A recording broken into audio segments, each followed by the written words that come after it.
En otras noticias, un periodista estadounidense independiente detenido durante varias horas por el gobierno venezolano llegó el jueves al Aeropuerto Internacional de Miami, después de que los legisladores de la Florida, los grupos de defensa de la prensa y el líder del movimiento lo instaran a que lo liberara.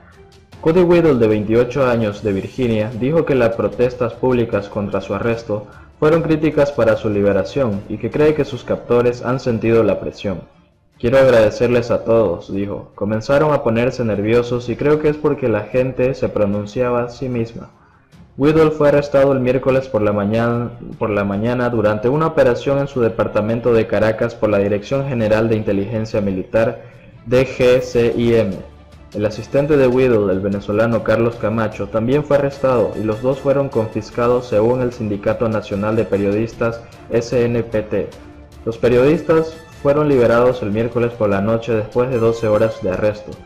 Más reciente, anunció el regreso a su país del líder opositor, Juan Guaidó, presidente de la Asamblea Nacional, quien está tratando de sacar a Maduro del poder con el apoyo de los Estados Unidos y los países del Grupo de Lima. Whittle le dijo a los medios que después del avión de American Airlines, él había regresado al aterrizaje antes de las 2:30 de la tarde. Debido a la crisis política, hay mucha paranoia. Whittle vive en Venezuela con una visa válida desde 2014. Ha colaborado con WPLG, Local 10, Miami Herald, ABC, CBC y The Telegraph. Whittle dijo que el gobierno venezolano lo acusó de traición, espionaje y secuestro de equipo militar. Lo detuvieron por 12 horas, le cubrieron la cara con una capucha y lo interrogaron sobre su trabajo, mientras los oficiales revisaban su teléfono y su computadora. No lo lastimaron físicamente, pero él no comió ni bebió agua mientras estuvo detenido. Luego fue entregado a las autoridades de inmigración en un aeropuerto. Sus capturadores lo interrogaron sobre sus contactos en las Fuerzas Armadas y amenazaron con arrestarlo. En un momento, tuvo que contener las lágrimas cuando pensó en la angustia de su madre. En un momento, un agente lo grabó mientras le hacía preguntas sobre política en Venezuela. Whittle dijo que pensó que la gente intentaría manipular sus respuestas y podría usar el video como propaganda. Me hicieron muchas preguntas sobre política, dijo. Me dijeron que era un mercenario. Los funcionarios del gobierno finalmente devolvieron el equipo a Whittle y lo liberaron. Camacho también fue liberado, pero se quedó en Venezuela, dijo Whittle. Whittle dijo que no estaba seguro de su estado legal actual en Venezuela. En ningún momento me dijeron que no podía volver, mencionó. Un oficial dijo que me estaban deportando. Los senadores de Florida, Marco Rubio y Rick Scott, condenaron el arresto de Whittle. Lo están haciendo por una sola razón, para intimidar a los periodistas y no informar sobre Guaidó y las condiciones en Venezuela, escribió Rubio en Twitter, agregando que Whittle había sido arrestado 12 horas antes de su deportación. Scott le deseó a Whittle un viaje a casa seguro. Maduro y sus hooligans deben saber que Estados Unidos no aceptará amenazas contra periodistas, dijo en Twitter. El gobierno de Venezuela no comentó ni confirmó el arresto de Whittle, pero Guaidó exigió la liberación del periodista. Exigimos la liberación del periodista Cody Whittle, que ha sido secuestrado por un régimen que está usurpando el poder y está tratando de ocultar sin éxito lo que realmente está sucediendo en el país, escribió Guaidó en Twitter. Un espacio público, un grupo de medios documentó al menos a 38 periodistas arrestados en enero y febrero. Los enfrentamientos violentos entre las fuerzas del gobierno y los manifestantes de la oposición se convirtieron en algo común en las semanas posteriores a la presidencia interina de Guaidó en Venezuela el 23 de enero, alegando que la reelección de Maduro en 2018 fue fraudulenta. El mes pasado el gobierno bloqueó la entrega de ayuda humanitaria por parte de Colombia y Brasil. Al menos 4 personas han muerto y 280 han resultado heridas en Colombia durante los enfrentamientos. Según el ministro de Relaciones Exteriores de Colombia, Carlos Holmes Trujillo, grupos de defensa y trabajadores de salud de campo, varios camiones de ayuda fueron incendiados durante violentos enfrentamientos en uno de los puentes internacionales que conectan los dos países.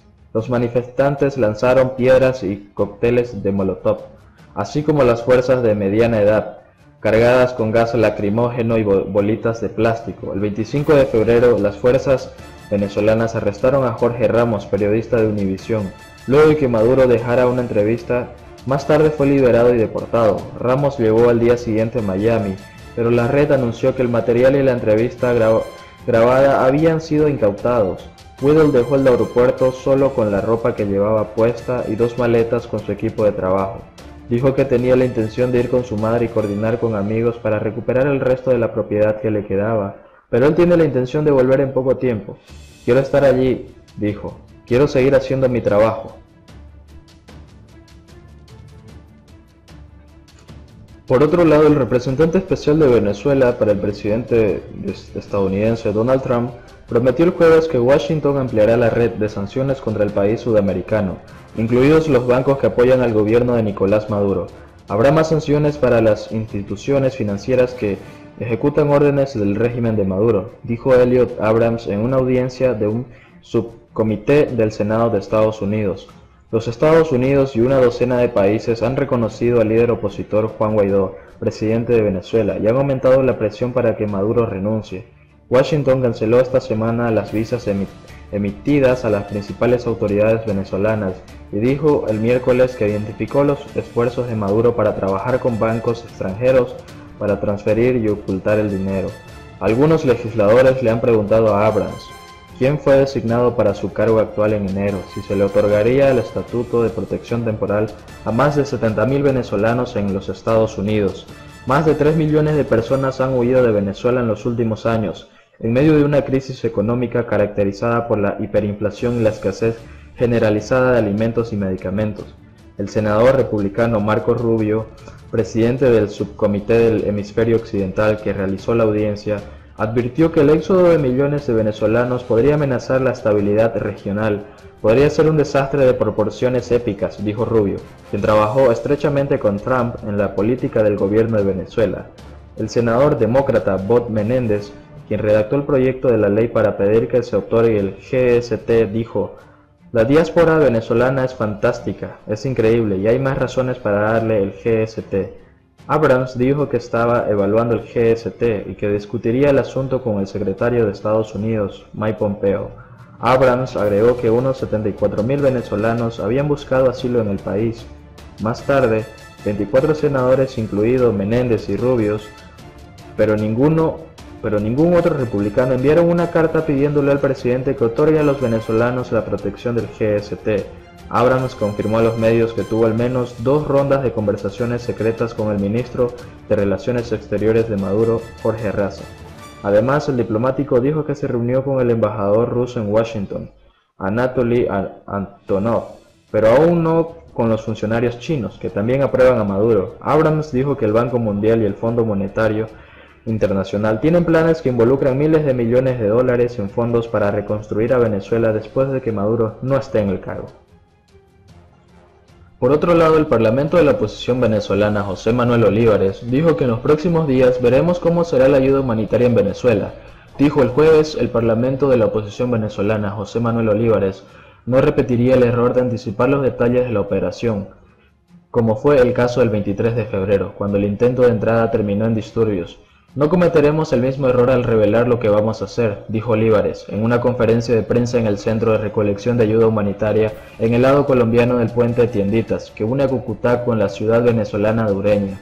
Las declaraciones se hicieron 12 días después del frustrado intento de ingresar a la asistencia de camiones a ese país por los puentes que conectan Cúcuta con San Antonio y Ureña, estado de Táchira. Sin embargo, Olivares insistió en que en los próximos días veremos cómo es la ayuda humanitaria en Venezuela. Además, el viceministro señaló que se habían perdido más de 40 toneladas de medicamentos y alimentos cuando 2 camiones que iban a ingresar al país el 23 de febrero, escoltados por cientos de voluntarios, fueron incendiados. Por su parte, Olivares supervisó el jueves la llegada de un nuevo avión de la Fuerza Aérea de Estados Unidos que salió de Florida con medicamentos.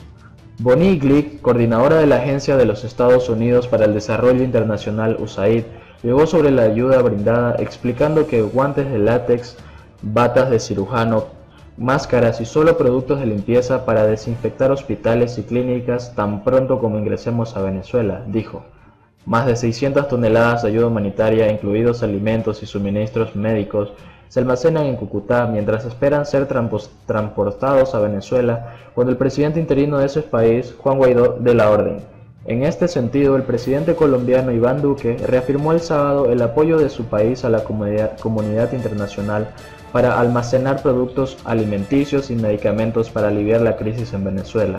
En Venezuela muchos ciudadanos están muriendo de hambre y la comunidad internacional quiere darles esta ayuda humanitaria. Continuaremos ayudando como Brasil a recibirla, recolectarla y facilitar la logística para que los venezolanos puedan tomar esta ayuda a sus hermanos, dijo el presidente colombiano.